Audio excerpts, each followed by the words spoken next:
Assalamualaikum class. My name is Mohammad Hashim Zia and you are watching chapter number 12 Solution of Triangles video lectures on Mathflix by Hashim Zia. मेरा बेटा हम लोग chapter number 12 को सीख रहे थे. Chapter number 12 का lecture number 3 आ रहा है जिसके अंदर हम लोगों ने एक्सरसाइज 12.2 को जो लास्ट वीडियो लेक्चर में स्टार्ट करी थी उसको कंप्लीट कर रहे होंगे. इस पर्टिकुलर लेक्चर के अंदर हम लोग क्या सीखेंगे क्या नहीं सीखेंगे वो भी आपको समझ में आ जाएगा. हम लोगों ने लास्ट क्लास में और उससे पहले वाली क्लास के अंदर साइन और कोसाइन लॉ को सीखा था. ना सिर्फ इस लॉ को सीखा था बल्कि उसके नंबर ऑफ क्वेश्चंस को हमने सॉल्व किया था. और बाकी के क्वेश्चन जो आपकी बुक में मौजूद हैं आप चाहें तो उन्हें भी सॉल्व कर सकते हैं जो सिंपल क्वेश्चन है उस तरह के. यानी कि आपको साइड्स गिवन हो, एंगल्स गिवन हो, आपको एंगल या साइड्स निकालनी हो, यानी कि आपको एंगल या साइड्स कभी भी निकालनी हो तो आप किस तरीके से उन्हें निकाल सकते हैं. इन तमाम बातों को और चीजों को हमने समझा था लास्ट के वीडियो लेक्चर के अंदर. While on the other hand हमारे पास अब जो क्वेश्चंस आएंगे वो जरा एक ट्रिकी टाइप के आएंगे. हम अभी सिंपल जब हमें ट्राइंगल का एंगल या लेंथ वगैरह साइड्स की गिवन हो हमें उस तरीके से तो सॉल्यूशन ऑफ अ ट्राइंगल करना आ गया, हमें उस तरीके से तो ट्राइंगल को सॉल्व करना आ गया. मगर अगर हमारे पास वर्ड प्रॉब्लम टाइप का क्वेश्चन आ जाए क्या हमें उससे क्वेश्चन को सॉल्व करना, उससे पहले ट्राइंगल को डिफाइन करना, उससे पहले ट्राइंगल को समझना और फिर समझ के उसकी चीजों का फाइंड करना आता है. ये चीज अब हम लोगों ने सीखनी है. यानी कि अब से जो हमारे वीडियो लेक्चर्स होंगे यानी कि अब से जो हम एक्सरसाइज 12.2 के क्वेश्चंस को सॉल्व करेंगे उसके अंदर ऐसे क्वेश्चंस शामिल होंगे जो होंगे तो वर्ड प्रॉब्लम्स, मगर उन वर्ड प्रॉब्लम्स के अंदर हमें पूरा डेटा गिवन हुआ करेगा. यानी कि अभी तक हम बहुत इजी क्वेश्चंस कर रहे थे, अब हम जरा वर्ड प्रॉब्लम के अंदर से डेटा को फाइंड करेंगे और फिर अपने पर्टिकुलर जो भी चीज बन रही होगी सॉल्व किया करेंगे. आई होप यहां तक की बात तमाम स्टूडेंट्स को क्लियर होगी मैंने क्या बात करी है. अब हमारे पास क्वेश्चन नंबर 2 आता है हमारे एक्सरसाइज 12.2 का. क्या क्वेश्चन है? Find the length of the third side of a triangular building. देखो ट्रायंगल का क्वेश्चन है, ट्रायंगल्स की बात ही हो रही होगी. Find the length of the third side of a triangular building. कहता है एक पर्टिकुलर आपके पास क्या है, एक बिल्डिंग है, उसकी थर्ड साइड की लेंथ आपको फाइंड करनी है. सही है. That faces 13.6 meter along one street and 13 meter along the another street. The angle of intersection of the street is 72 degree. ये बहुत इंपॉर्टेंट इसने आपसे न्यूमेरिक वर्ड प्रॉब्लम्स के अंदर बात कर दी है कि आपको ये इसकी थ्योरी समझ में आई. अगर आपको इसकी वर्ड प्रॉब्लम के अंदर कोई इश्यू है तो परेशान नहीं होना बेटा. इंग्लिश से मैथ्स में कन्वर्ट करना सबसे बड़ा काम होता है. जिस बच्चे को इजीली आता है वेल एंड गुड, जिसको नहीं आता उसको इंशाल्लाह मैं सिखा दूंगा, कोई टेंशन लेने की जरूरत नहीं है. क्लियर है भाई? मैंने क्या कहा इस क्वेश्चन को पहले देखो. क्वेश्चन क्या कह रहा है? क्वेश्चन कहता है you have to find the length of the third side of a triangular building. अच्छा, उसके बाद क्या कह रहा है? जो फेस कर रही है एक स्ट्रीट के ऊपर इतनी लेंथ, दूसरी स्ट्रीट के ऊपर इतनी लेंथ, और एंगल ऑफ इंटरसेक्शन यानी कि इनके दरमियान का जो एंगल है वो कितना है 72 डिग्री का. हो सकता है आप में से बहुत से बच्चों को अभी भी ये प्रॉब्लम क्लियर ना हो, तो आइए पहले जरा इसकी डायग्राम बनाते हैं. डायग्राम बना के एनालाइज करते हैं कहना क्या चाह रहा है क्वेश्चन, कहना क्या चाह रहा है. क्योंकि जाहिर सी बात है जब तक फिगर नहीं आएगी जब तक हम इसको सोच नहीं सकते, देख नहीं सकते. तो बेटा मैंने आपकी आसानी के लिए फिगर को बना दिया. अब फिगर बनाने के बाद तो आपके लिए चीजें और तो बहुत आसान हो जाएंगी, मगर आपको पहले इस फिगर को बनाना सीखना बहुत जरूरी है. क्योंकि फिगर बना के तो बहुत से बच्चे सॉल्व कर लेंगे. पहले फिगर को बनाना सीखिए. ये क्वेश्चन कैसे बन रहा है मेरा बेटा? क्वेश्चन में आपसे क्या कह रहा है? You have to find the length of the third side. यानी कि क्वेश्चन में आपसे कहा गया कि आप किसी भी साइड की लेंथ को आपको एक फाइंड करना है. अब आपको नहीं पता वो कौन सी साइड है. फॉर एग्जाम्पल मैंने इस साइड को कंसीडर कर लिया कि मुझे इस साइड की लेंथ फाइंड करनी है. कोई भी थर्ड साइड कह रहा है तो मैं कहता हूं फर्स्ट साइड ये, सेकंड साइड ये, थर्ड साइड ये. तो आपने परेशान नहीं होना कि मैंने इसकी क्यों फाइंड करी है, आप चाहे तो इसकी फाइंड कर लें, इसमें कोई इशू नहीं है. क्लियर है? क्लियर है. मैंने क्या कहा आपसे? क्वेश्चन कह रहा है you have to find the length of the third side. देखो बेटा पहले इंग्लिश को मैथ्स में कन्वर्ट करना सीख लो. काइंडली इस क्वेश्चन को ये मत सोचो कि कब सॉल्व करवाएंगे सर, इतना लंबा क्यों लेके चल रहे हैं. पहले इस अगर वर्ड प्रॉब्लम को आपने समझ लिया, इसका तरीका समझ लिया, तो बिलीव मी आपको बहुत सारे क्वेश्चंस इजीली क्लियर हो जाएंगे. क्योंकि चैप्टर नंबर 12 के अंदर बच्चे को मुश्किल इसलिए होती है क्योंकि इसके अंदर मेजॉरिटी डेटा वर्ड प्रॉब्लम्स की फॉर्म में होता है. अभी तक हमने जो क्वेश्चंस करे वो पेपर में जरूर आते हैं मगर बहुत कम, ज्यादातर वर्ड प्रॉब्लम बेस्ड क्वेश्चन आते हैं. तो वर्ड प्रॉब्लम का काइंडली डेटा समझिए मैं किस तरीके से बात को बयान कर रहा हूं, समझा रहा हूं. मैंने क्या कहा? क्वेश्चन आपसे कहता है कि आपको लेंथ निकालनी है. किस चीज की लेंथ फाइंड करनी है? Third side of the triangle की. तो हमने कहा भाई ये वाली साइड की फाइंड कर रहे हैं. अच्छा, कोई बच्चा कहता है कि सर इस साइड की मैं तो फाइंड करूंगा, इस इधर 13 मीटर रख देता हूं, कोई मसले की बात नहीं है, आप इसकी लेंथ फाइंड कर सकते हो. क्लियर है यहां तक की बात? आगे क्या कहता है? आगे क्वेश्चन कह रहा है जो ट्रायंगुलर बिल्डिंग है वो फेस कर रही है 13.6 मीटर एक स्ट्रीट के ऊपर, यानी कि एक स्ट्रीट के ऊपर उस पर्टिकुलर ट्रायंगुलर बिल्डिंग की लेंथ क्या 13.6 मीटर। तो मैंने अपनी मर्जी से 13.6 यहां पे रख दिया, किसी का दिल चाहे वो यहां पे भी रख सकता है, कोई मसले की बात नहीं है। क्लियर है भाई, इस बात को सुन लिया करो। असल में बच्चे इतने शबाटर होते हैं, क्या कहते हैं भाई सर आपने यहां पे रखी तो हम भी यहीं पे रखेंगे, या आपने यहां पे रख दी तो हम क्यों यहां पे नहीं रख सकते, तो इसलिए मैंने कह दिया आपकी चॉइस है ये। क्लियर है भाई, आगे बढ़ते हैं। आगे कह रहे हैं और 13 मीटर जो है ना, 13 मीटर वो इधर है और 13 मीटर की जो लेंथ है वो दूसरी साइड के ऊपर है। यहां तक की बात भी क्लियर है, आई होप क्लियर होगी। और फिर क्या कहता है, the angle of intersection of the street. Angle of intersection, intersection कहते हैं वहां जहां पे दो लाइंस बन रही हो। और एक और चीज, चूंकि उसने आपसे इस जुमले को इसका मिला के कहा हुआ है, यानी कि ये इन दो साइड्स के दरमियान की एंगल की बात की जा रही है।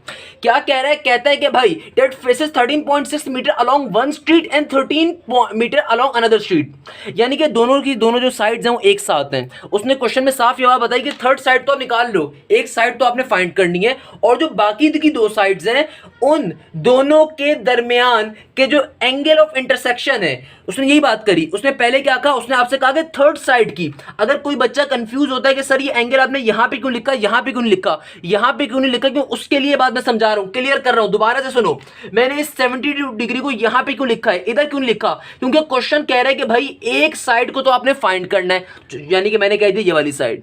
उसके अलावा उसने दो साइड्स की मुझे वैल्यूज दी हुई हैं और उनके दरमियान के एंगल की वैल्यू दी है। तो किस चीज का एंगल है बेटा, ये कहां का एंगल है, किस चीज के दरमियान का एंगल है, the angle of intersection. Intersection का मतलब दरमियान का एंगल, किसके दरमियान का, भाई जाहिर सी बात है जिन दो साइड्स की बात की गई है उनके दरमियान के एंगल की बात की गई होगी ना, तो इसीलिए हमने इस 72 डिग्री को इन दो साइड्स के दरमियान रखा। तो अगर मैं जल्दी से रिपीट कर दूं, अभी तक हम लोगों ने क्वेश्चन की वर्डिंग पढ़ के क्या समझा और ये फिगर कैसे बनाई गई है। क्या कहा, आपको एक लेंथ फाइंड करनी है, यानी कि आपको एक साइड फाइंड करनी है, और कौन सी साइड फाइंड करनी है, ऐसी जिसके अलावा दो साइड्स की वैल्यूज ये दे दी उसने 13.6 मीटर और 13 मीटर। ना सिर्फ ये बल्कि उनके दरमियान जो उन साइड्स का इंटरसेक्टेड एंगल है उसकी वैल्यू दे दी गई 72 डिग्री। तो मेरा बेटा हम सबको पता है ये वाली कौन सी चीज होती है, ये वाली साइड कहलाती है ए, जिसकी वैल्यू हमें फाइंड करनी है।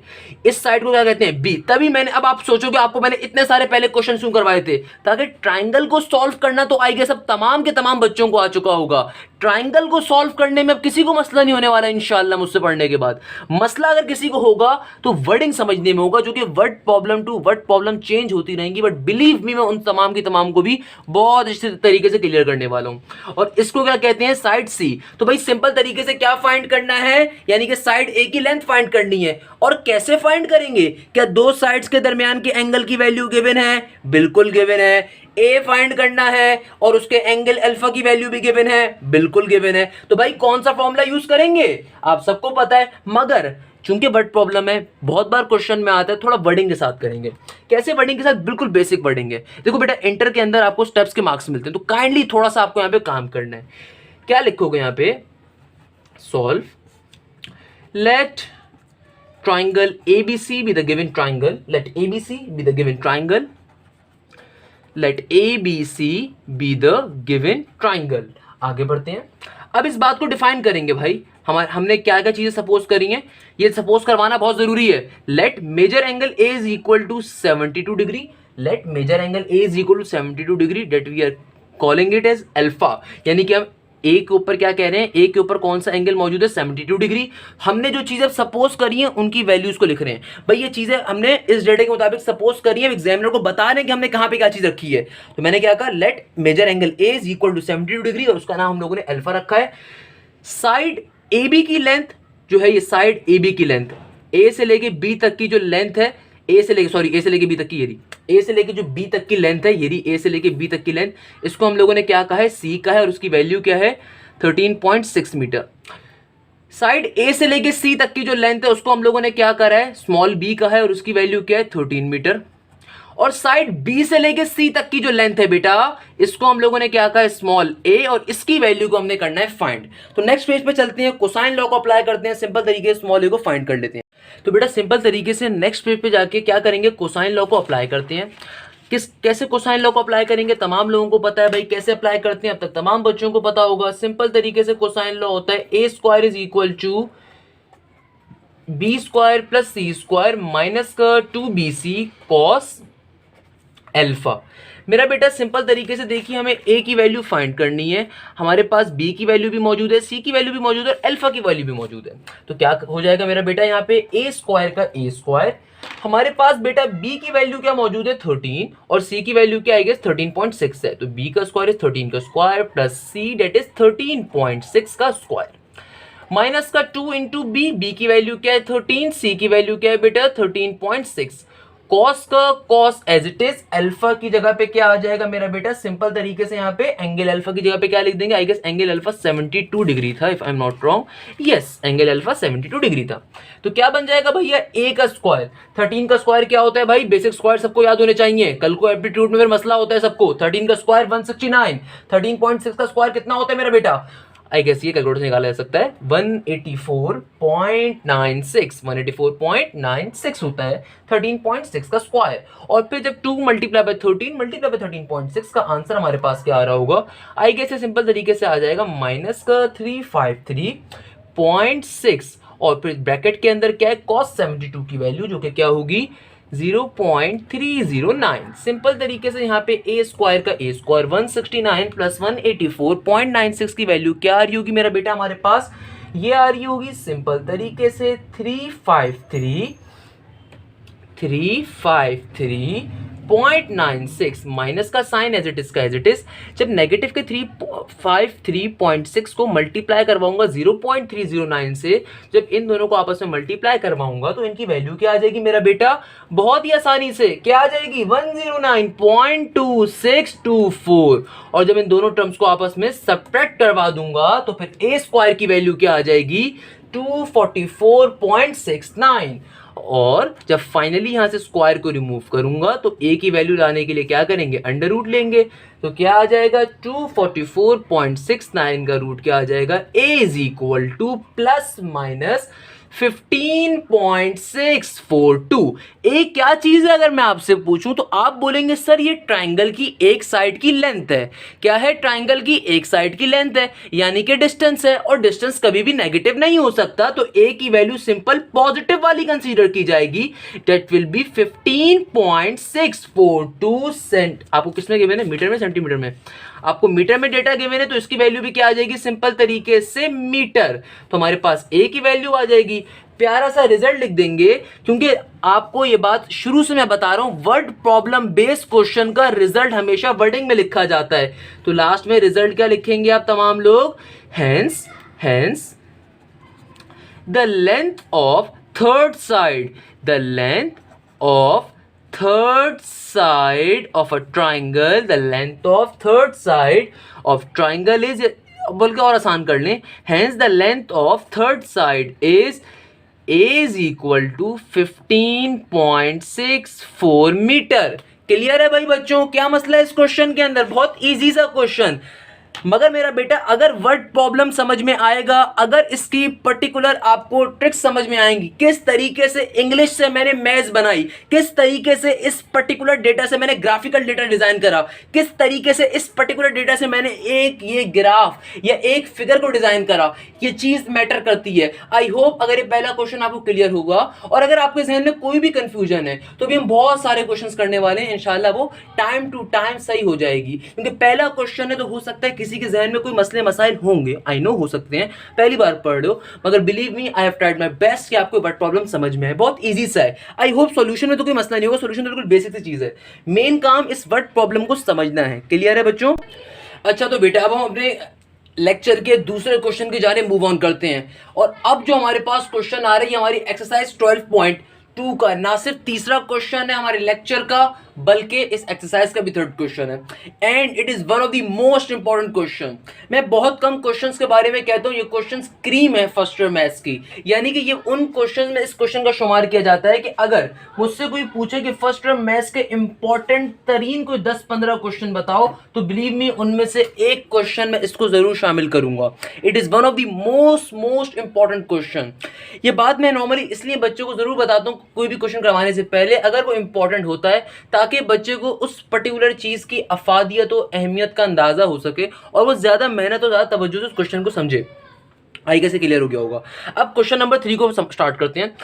बड़े मजे का क्वेश्चन है। क्या कह रहा है, if one side of a triangle is y units long, another side is 3 times long, and the angle between the two side measure is 35 degree.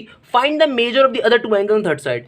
Believe me बेटा, अगर मैं आपको उसकी फिगर बना के दे दूं ना, आपको ये बहुत इजी लगेगा, मगर जाहिर सी बात है फिगर तो उस वक्त बनेगी जब बट प्रॉब्लम समझ में आएगा, जब इंग्लिश समझ में आएगी, और इंग्लिश को समझना मेन चीज है।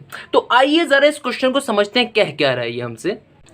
अच्छा तो भाई बेटा, मैंने आपकी आसानी के लिए फिगर को डिज़ाइन कर दिया, मगर बिलीव मी हमने फिगर को छापना नहीं है, फिगर को पहले समझना है। फिगर ये कैसे बनी है ये आपने छापी नहीं है, पहले इसको समझिए क्या बनाई है मैंने। क्वेश्चन को पढ़ते हैं। क्वेश्चन क्या कह रहा है, one side of a triangle is Y units. Question कह रहा है कोई भी एक साइड जो ट्राइंगल की वो कितनी है, वाई यूनिट्स। क्योंकि पहले ये साइड होती है तो हमने इसको क्या ले लिया, वाई यूनिट्स ले लिया। यानी कि क्वेश्चन कह रहा है कि भाई जो ट्राइंगल है उसकी एक साइड कितने यूनिट्स है, वाई यूनिट्स। वेरिएबल डेटा, ये बात बहुत अच्छी तरीके से ध्यान में रखनी है। वेरिएबल डेटा का क्वेश्चन है तभी ये क्वेश्चन ज्यादा इंपॉर्टेंट है। वेरिएबल का मतलब आपको कांस्टेंट पर्टिकुलर टर्म्स नहीं गिवन है, डायरेक्टली नंबर्स के अंदर आपको वैल्यूज नहीं गिवन है, बल्कि वेरिएबल की फॉर्म में आपको डेटा गिवन है। तो if one side of a triangle is Y units long, और कहता है जो अगली साइड है, अनदर साइड है, वो 3 टाइम्स लॉन्ग है। तो पहले इस बात को समझिए, इसका मतलब क्या हुआ। देखिए आपसे कहा जा रहा है कि एक साइड जो है ट्राइंगल की वो वाई यूनिट्स लॉन्ग है, और दूसरी साइड जो है वो इसके 3 टाइम्स है। 3 टाइम्स, टाइम्स का मतलब मल्टीप्लाई बाय कितना, वाई, तभी यहां पे 3y आया। हो सकता है किसी बच्चे को मसला हो रहा है, सर 3y कैसे आया, तो बेटा कंडीशन गिवन है। यही तो मैथ्स को इंग्लिश में कन्वर्ट करना और इंग्लिश को मैथ्स में कन्वर्ट करना कहलाता है। जो इस चीज को सीख गया वो सिकंदर है, और जो नहीं सीख सका वो सीखने पे मेहनत करे। क्लियर है भाई। क्या कहा मैंने आपसे, ट्राइंगल को आपको ट्राइंगल की एक साइड दी जा रही है y यूनिट्स लॉन्ग, और दूसरी साइड के बारे में क्या कहा जाता है, ये 3 टाइम्स लॉन्ग है। 3 टाइम्स किसके लॉन्ग है, 3 को किससे मल्टीप्लाई करवाऊं, पहली साइड के आंसर से। पहली साइड कितनी बताई गई, y यूनिट्स लॉन्ग है, तो भाई अगली साइड क्या होगी, 3 टाइम्स लॉन्ग। 3 टाइम्स का मतलब क्या, अगर पहली साइड y यूनिट्स लॉन्ग है तो अगली साइड क्या है, 3 यूनिट्स इंटू y, यानी कि 3 इंटू y यूनिट्स। और आगे क्या कहा जाता है, इन दोनों के दरमियान, the angle between the two sides, और कह रहे हैं जो इन दोनों के दरमियान का एंगल है उसकी वैल्यू 35 डिग्री है। You have to find the measure of other 2 angles and the third side. Question बहुत मजे का बन गया। क्वेश्चन में क्या बात की गई, क्वेश्चन में 2 बातें की गई। पहली बात कि भाई ये जो आपका क्वेश्चन है, इस क्वेश्चन में एक साइड आपकी y यूनिट्स लॉन्ग है, और दूसरी साइड जो है वो कितने यूनिट्स लॉन्ग है, 3 टाइम्स यूनिट उसके लॉन्ग है। यानी कि पहली साइड अगर y है तो दूसरी क्या है, 3 इंटू y है, और थर्ड साइड आपको फाइंड करनी है। और इन दोनों के दरमियान का जो एंगल दिया गया वो कितना दिया गया, 35 डिग्री। सिंपल तरीके से क्वेश्चन को सॉल्व कर सकते हैं बेटा। पहले डेटा बनाएंगे। डेटा इसमें कैसे बनाएंगे आइए देख लेते हैं। इस बात को यहां पे लिखेंगे, late ABC be the given triangle, let ABC be the given triangle, let ABC be the given triangle। Clear है भाई। आगे चलते हैं, आगे क्या कह रहा है, let ABC be the given triangle। Okay, इसके बाद क्या है भाई, इसके बाद हम जो डेटा हमने लिया उसको लेंगे। मेरा बच्चा हमारे पास यहाँ पे साइड ए बी को हमने किससे डिनोट करा है, स्मॉल सी से, और स्मॉल सी को कितने यूनिट्स का है, वाई यूनिट्स का है। इस बात को लिखेंगे, let side A b is equal to small c, और इसकी वैल्यू हमने क्या रखी है, वाई यूनिट्स। साइड ए सी को हमने क्या कहा है, स्मॉल बी, और उसकी वैल्यू क्या है, 3y। तो उस बात को यहाँ पे लिखेंगे, side A C is equal to small B, और उसकी वैल्यू क्या है, 3y। साइड BC को हम लोगों ने सपोज नहीं किया, उसकी वैल्यू निकालनी, उसको A कहा हुआ है, उसको बाद में लिखते हैं। और फिर मेजर एंगल A क्या है हमारा मेजर एंगल जो A होगा वो अल्फा होगा, और उसकी वैल्यू क्या होगी, 35 डिग्री। क्योंकि भाई ये बात तो बहुत बार बता चुका हूँ कि यहाँ पे जो एंगल होता है वो क्या होता है, हमेशा अल्फा होता है। अब जो चीज़ें रिक्वायर्ड हैं उनको भी लिख लेते हैं। भाई क्या क्या चीज़ें रिक्वायर्ड हैं, हमें एक तो मेजर एंगल B निकालना होगा, जाहिर सी बात है, जो कि बीटा होगा। एक हमें मेजर एंगल C भी निकालना होगा, जो कि ऑब्वियसली यहाँ पे बनने वाला एंगल होगा। B के ऊपर बनने वाला एंगल जो कि मेजर एंगल B होगा उसका नाम बीटा होता है। जो C के ऊपर एंगल बनता है उसको गामा कहते हैं। एंड जो साइड BC की लेंथ है उसकी वैल्यू क्या होगी, सिंपल तरीके से स्मॉल a। क्या होगी मेरा बेटा, उसकी वैल्यू सिंपल तरीके से स्मॉल a। अच्छा तो बेटा अब क्या काम करें, सबसे पहले हम एक काम करते हैं कि भाई इस स्मॉल ए को फाइंड कर लेते हैं। और उसके पीछे रीजन क्या है, देखो बेटा हमें स्मॉल सी की वैल्यू भी गिवन है, हमें स्मॉल बी की वैल्यू भी गिवन है, और इन दोनों के दरमियान के एंगल अल्फा की वैल्यू भी गिवन है। तो सबसे पहले हम स्मॉल ए को फाइंड कर सकते हैं किसके जरिए, कोसाइन लॉ के जरिए। उसके बाद फिर हम एंगल बीटा और एंगल गामा को फाइंड करने के ऊपर बढ़ेंगे। कैसे भाई, आइए देख लेते हैं उसको भी।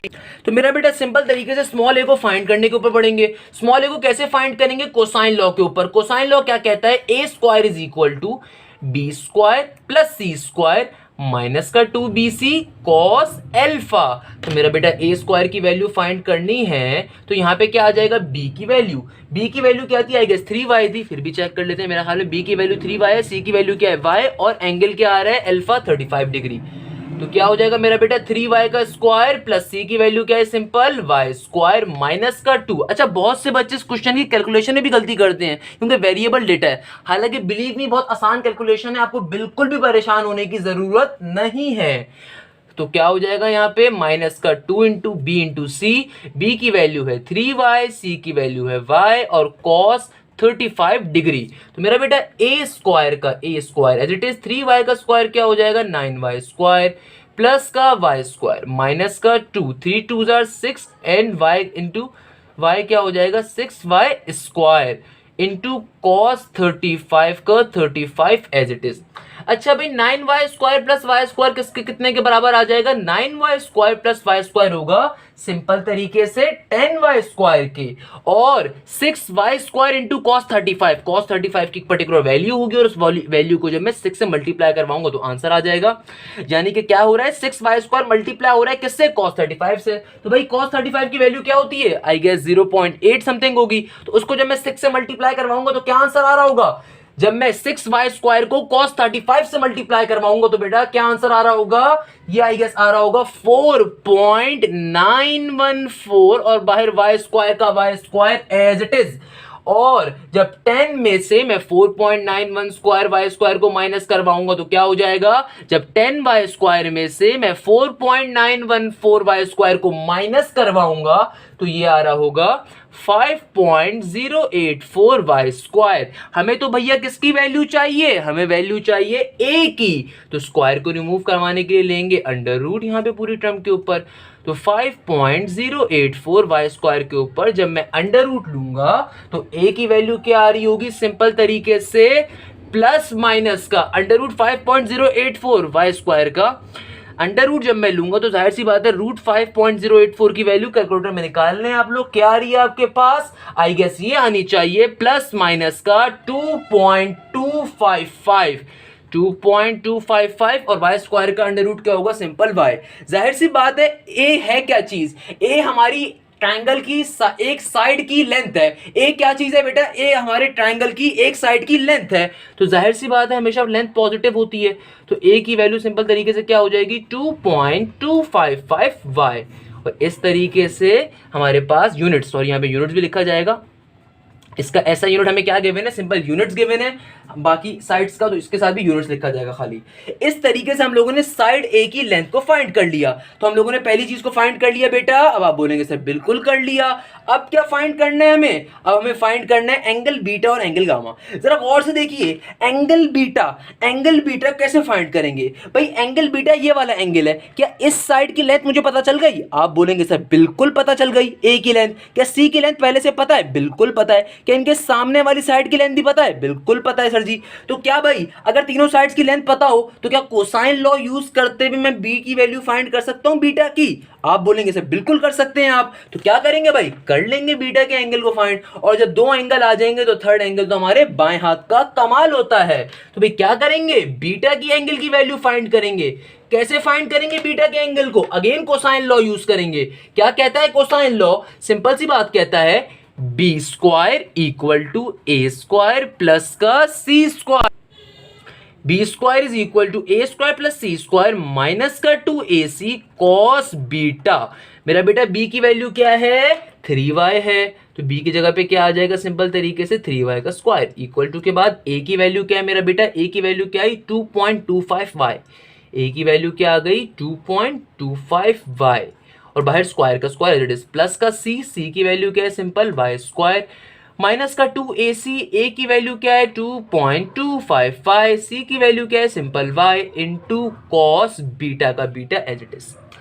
3y स्क्वायर का मतलब क्या है मेरा बेटा 9y स्क्वायर, और 2.25 स्क्वायर का क्या स्क्वायर होगा, अभी निकाला भी था हम लोगों ने, बट दोबारा कैलकुलेटर से भी कैलकुलेट कर सकते हैं आप लोग। ये होगा 5.084y स्क्वायर, प्लस का y square as it is, minus का 2 इंटू 2.25 इंटू वाई, क्या हो जाएगा बेटा, ये हो जाएगा हमारे पास सिंपल तरीके से 4.51y स्क्वायर, क्या हो जाएगा 4.51y square into cos beta, क्या करेंगे भाई, तमाम पॉजिटिव वाली टर्म्स को इक्वल टू के दूसरी तरफ सेंड कर देंगे। तो बेटा ये तमाम की तमाम वैल्यू जब वहां पे चली जाएंगी तो क्या बन जाएंगी 9y स्क्वायर माइनस का 5.084y स्क्वायर माइनस का y स्क्वायर इक्वल टू के बाद नेगेटिव का 4.51y square into cos beta.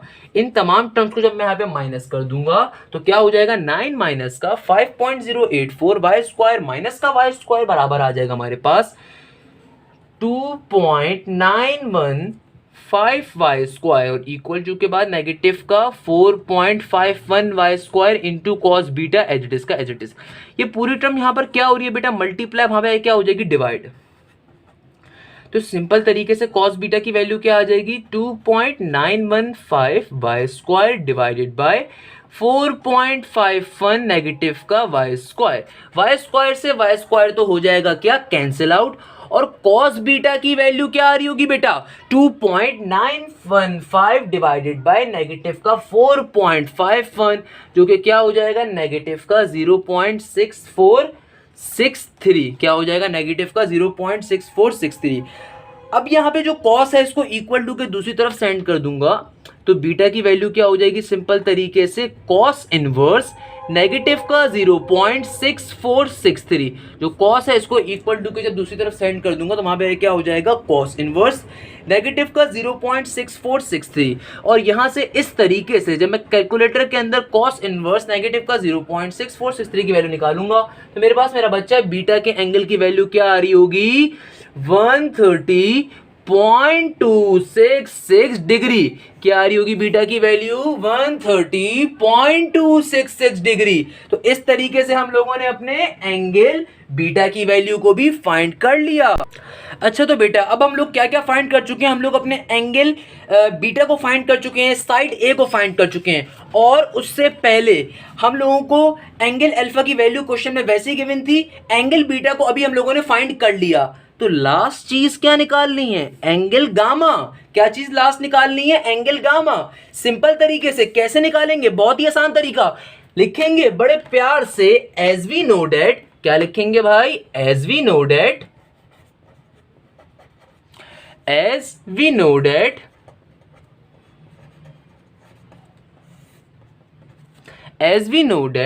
फिर क्या लिखेंगे sum of all the three angles किसके बराबर होता है 180 डिग्री के। तो क्या बन जाएगा alpha plus beta plus gamma किसके बराबर होगा 180 डिग्री के। तो मेरा बेटा एंगल अल्फा की वैल्यू क्या होगी सिंपल तरीके से 35 डिग्री गिवन है। एंगल बीटा की वैल्यू अभी फाइंड करी, कितनी आई, ये आई मेरे पास 130.266 डिग्री प्लस का gamma as it is equal to के बाद 180 डिग्री एज इट इज। तमाम पॉजिटिव वाली टर्म्स को इक्वल टू के दूसरी तरफ सेंड कर दूंगा तो क्या बन जाएगा gamma is equal to 180 degree minus का 35 डिग्री माइनस का 130.266 डिग्री। हमारे पास इस तरीके से गामा का एंगल आ जाएगा। जब 180 डिग्री माइनस 35 डिग्री माइनस का 130.266 डिग्री करेंगे तो एंगल गामा की वैल्यू क्या आ जाएगी 14.76 डिग्री। क्या आ जाएगी मेरा बेटा गामा की वैल्यू 14.76 डिग्री। और लास्ट में चूंकि वर्ड प्रॉब्लम बेस्ड क्वेश्चन है तो लाजमी तौर के ऊपर क्या काम किया जाएगा बेटा, सिंपल तरीके से इसके रिजल्ट भी लिखा जाएगा। क्या लिखेंगे, hence the required two angles are, एक एंगल की वैल्यू क्या आई बेटा, ये आई 130.266 डिग्री और दूसरे की क्या आई 14.76 डिग्री। क्या आई, एक की आई 130.266 डिग्री और दूसरी की क्या आई 14.76 degree. While the value of third side is, while the value of third side is, third side की वैल्यू क्या है मेरा बेटा, ये आई हमारे पास a is equal to 2.255 y units. क्या यहाँ तक की बात तमाम स्टूडेंट्स को क्लियर है? आई होप क्लियर होगी इंशाल्लाह। इस तरीके से मेरा बेटा हम लोग इस क्वेश्चन को सॉल्व करेंगे।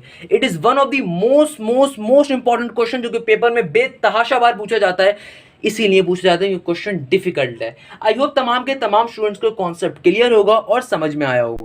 आई होप तमाम के तमाम स्टूडेंट्स को क्वेश्चन क्लियर होगा और समझ में आया होगा।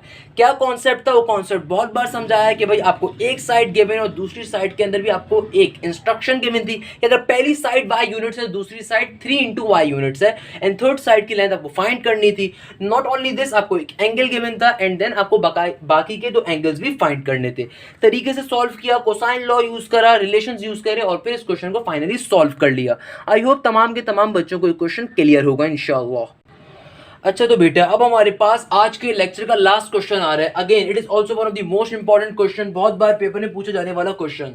क्या कह रहे हैं? 2 hikers start from the same point, one walks 9 kilometer heading towards the east, the other one 10 kilometer heading 55 degree northeast. How far are a point are they at the end of their walk? अच्छा, again it is one of the beautiful और बेहतरीन और important question, one of my favourite question, क्योंकि बड़ा मजे का question है। हो सकता है आप में से बहुत से बच्चों को मुश्किल हुई इसको समझने में। मेरा बेटा ऐसा कभी भी कोई क्वेश्चन आ जाए, आपने इसको देख के अल्लाह के वास्ते छोड़ना नहीं है। बिलीव मी, जितना वर्ड प्रॉब्लम क्वेश्चन हमेशा सबसे ज्यादा इजी क्वेश्चन होते हैं अगर आप उसकी कॉन्सेप्ट को पिक कर सको, और कॉन्सेप्ट को पिक करना बहुत ही ईजी है। अच्छा, बच्चा क्या होगा, इस क्वेश्चन को देखता है, ईस्ट वेस्ट नॉर्थ देखता है, भाग जाता है, कहता है सर ये तो मुश्किल तरीन चीज़ है। अरे अल्लाह के बंदे, सबसे आसान चीज़ है, सबसे आसान चीज़ है। कैसे, आओ उधर डिस्कस कर लेते हैं। चलो मैं आपको बना के दिखाता हूँ। अगर मैं यहाँ पे ये चीज़ें ड्रॉ करूँ, आई गेस ये बात सबको पता होगी, नॉर्थ क्या होती है, नॉर्थ ये वाली चीज़ को कहते हैं, साउथ हमेशा नॉर्थ के अपोजिट होता है। देन हमारे पास राइट हैंड साइड के ऊपर हमेशा ईस्ट होता है और लेफ्ट हैंड साइड के ऊपर हमेशा हमारे पास वेस्ट होता है। बचपन से आई गेस सब लोगों ने इस नक्शे को देखा हुआ होगा। ये नॉर्थ ईस्ट वेस्ट और साउथ का नक्शा होता है। उत्तर, दक्कन और कुछ और उसको कहते हैं, मुझे हिंदी वाले नाम मेरे जहन से निकल रहे हैं तो क्या होता है भाई, नॉर्थ ईस्ट वेस्ट और साउथ। क्लियर है? अगर ये बेसिक बात नहीं पता होगी तो ये क्वेश्चन सॉल्व नहीं हो सकता। सारी की सारी बेसिक बात, इस क्वेश्चन की इंपॉर्टेंस पहले तो जो है ना नॉर्थ ईस्ट वेस्ट और साउथ की लोकेशन के ऊपर है। तभी मैंने पहले को बना के दिखा दी। नॉर्थ कहाँ होता है, ऊपर, साउथ नीचे होता है, ईस्ट आपके राइट साइड के ऊपर होता है, वेस्ट हमेशा लेफ्ट साइड के ऊपर होता है। अब क्वेश्चन क्या कह रहा है, बिलीव मी बहुत ईजी है, बस पिक करो उस चीज को। कहना क्या चाह रहा है एग्जामिनर कह रहा है हाइकर, कह रहा है 2 हाइकर्स हैं, यानी कि 2 हाइकर कहते हैं जो माउंट वगैरह को, एवरेस्ट वगैरह को, जो मतलब किसी भी माउंट वगैरह को वो सर कर रहे होते हैं, उसके ऊपर ट्रैवल कर रहे होते हैं। These are called the hikers. अच्छा, 2 hikers start from the same point, कहते हैं 2 हाइकर्स हैं, उन्होंने सेम पॉइंट से स्टार्ट करा। फॉर एग्जाम्पल यहाँ से 1 walks 9 kilometre towards the east, कहते हैं उनमें से जो एक है ना वो 9 किलोमीटर ईस्ट की तरफ गया। अब देखिए ईस्ट कहाँ पर है, ये रहा ईस्ट। तो क्या कह रहे हैं, एक जो है ना उनमें से वो 9 किलोमीटर ईस्ट गया। देखिए मैं कुछ भी नहीं कर रहा, मैं सिर्फ डेटा को प्लॉट कर रहा हूं। बिलीव मी, ये सबसे मजे का चीज है, सबसे मजे का क्वेश्चन है और बहुत इंपॉर्टेंट क्वेश्चन अगर तरीके से समझ सके। सिंपल तरीके से पहले मैं नॉर्थ ईस्ट वेस्ट साउथ लिखा, अब क्वेश्चन को पढ़ रहा हूँ। क्वेश्चन कहता है कि 2 hikers start from the same point. जाहिर सी बात है, जो सेम पॉइंट होगा उनका स्टार्टिंग पॉइंट है, स्टार्टिंग पॉइंट सबके दरमियान होगा, यानी कि अभी वो यहाँ पे खड़े हुए हैं। अब यहाँ से चलना स्टार्ट करेंगे, कहीं भी चलते हैं, किसी भी दिशा में चलते हैं, किसी भी लोकेशन पे चलना स्टार्ट करते हैं। कह रहे हैं उनमें से जो एक है 1 वॉक्स 9 किलोमीटर टुवर्ड्स ईस्ट। अब मुझे पता है ईस्ट यहाँ पर, तो मैंने यहाँ का एरो बना दिया कि भाई ये 9 किलोमीटर, ये जो हाइकर है ना ये 9 किलोमीटर यहाँ पर आया। आगे क्या कहता है, the other one 10 kilometre 55 degree from the north east. ये बहुत इंपॉर्टेंट बात करी इसने क्या कहा, इसने कहा जो अगला हाइकर है, जो अगला बंदा है ना वो 10 किलोमीटर गया। कितना गया, नॉर्थ ईस्ट के 55 डिग्री पर। अब देखो नॉर्थ ये है, ईस्ट ये है। एग्जामिनर ने, क्वेश्चन बनाने वाले ने ये नहीं कहा कि जो हाइकर है वो नॉर्थ के ऊपर गया है, ना उसने ये कहा ईस्ट पे गया है। उसने क्या कहा, नॉर्थ और ईस्ट के दरमियान के ऊपर गया। कितना गया, 10 किलोमीटर गया। और किस एंगल के ऊपर गया, वो एंगल भी दे दिया 55 डिग्री का। कहता है बताओ जब ये दोनों आपस में मिलाप करेंगे तो किस मुकाम पे मिलाप करेंगे। जाहिर सी बात है, अगर ये वाला या ये वाला, इन दोनों में से कोई एक दूसरे के पास कोई जाएगा, जब जाएगा तो जिस पॉइंट के ऊपर जाएगा, या वो ये होगा या ये होगा, उसके ऊपर बताओ वो कैसे मिलेगा, क्या डिस्टेंस होगा उनके मिलने का। बहुत खूबसूरत बात की। या फिर अदर वर्ड इसको मैं एक और तरीके से कह सकता हूं, how far apart are they at the end of their walk. कहता है जब एक बंदा यहां पर पहुंच गया और एक बंदा जब यहां पर पहुंच गया, बताओ इनके दरमियान का डिस्टेंस क्या है। मैं इस बात को ऐसे भी एक्सप्लेन कर सकता हूं। मैं पूरे क्वेश्चन को दोबारा समझाता हूं बेटा क्या कह रहा है। आपसे कह रहा है कि भैया एक आपके पास हाइकर है, उसने क्या करा, ट्रेवल करना स्टार्ट करा अपने स्टार्टिंग पॉइंट से लेके ईस्ट की जानिब 9 किलोमीटर। यहां पे जाके वो रुक गया, यहां पे जाके वो रुक गया, स्टॉप कर रहा है। दूसरा जो हाइकर है उसने अपने ओरिजिन पॉइंट से जब चलना स्टार्ट करा, ना वो सीधा गया ना वो उल्टा गया, बल्कि वो बीच में गया। कितना बीच में गया, 55 डिग्री के एंगल के ऊपर 10 किलोमीटर का ट्रेवलेंस की उसने। कितना किया, 10 किलोमीटर ट्रेवल करा 55 डिग्री के डिस्टेंस के ऊपर। क्लियर है। और जब वो अपनी वॉक के एंड पे पहुंचा तो वो इस पॉइंट पे खड़ा हुआ है। आपसे कहा जाता है बताओ इन दोनों पॉइंट्स के दरमियान का डिस्टेंस क्या है। आई होप अब आपको बात और क्लियर हो गई होगी। तो मेरा बेटा सिंपल तरीके से, नीचे वाली जो चीज होती है साइड, उसको क्या कहते थे, सी। जो ये वाली चीज होती है उसको क्या कहते हैं, B.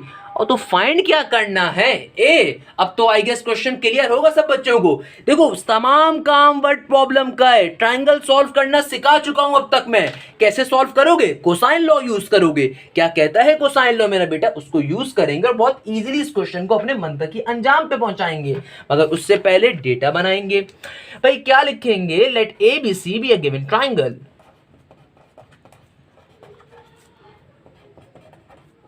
Late A B C be the given triangle.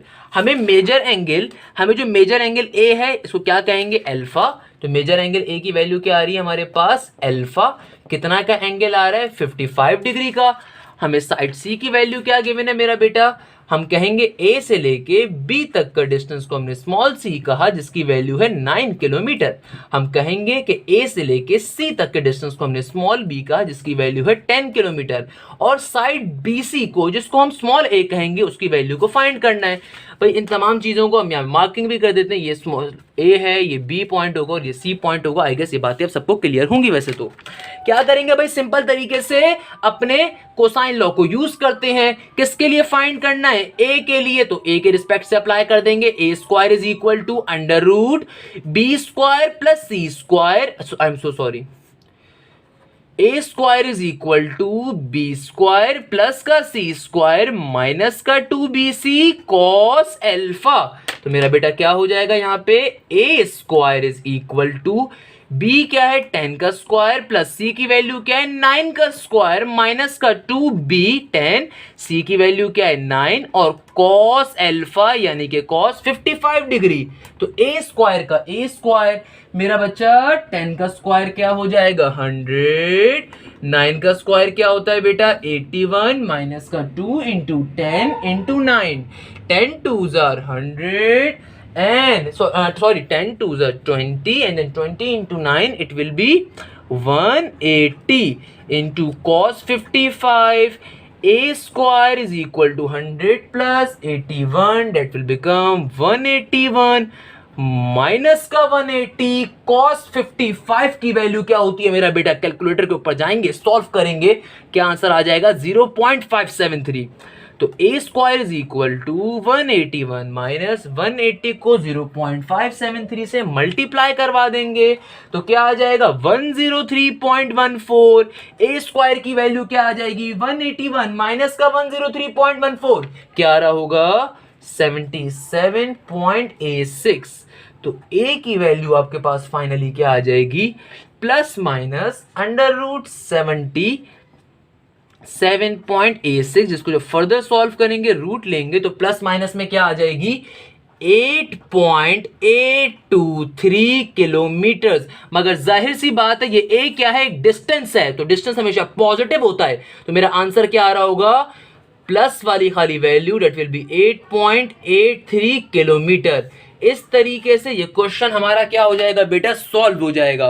क्या आप तमाम के तमाम स्टूडेंट्स को ये बात क्लियर है। क्या काम करा सिंपल तरीके से साइड ए की या फिर इन दोनों के दरमियान की वैल्यू को फाइंड कर लिया और लास्ट में रिजल्ट लाजमी है। क्या रिजल्ट लिखेंगे hence the distance between these two hikers, the distance between these two hikers is 8.82 kilometre. मेरे पास जगह की कमी थी इसलिए मैंने यहीं पे लिख दिया। तो लास्ट में रिजल्ट लिखना बहुत जरूरी है। और इस तरीके से हमारा ये वीडियो लेक्चर अपने ना सिर्फ मंतकी अंजाम को पहुंचता है, बल्कि आई होप ये लेक्चर भी आपको प्रॉपर क्लियर होगा इंशाल्लाह। क्लियर है भाई बच्चों? तो आई गेस यहाँ पे इस वीडियो लेक्चर को एंड करते हैं। जज़ाकल्लाह। Hashim Zia signing of.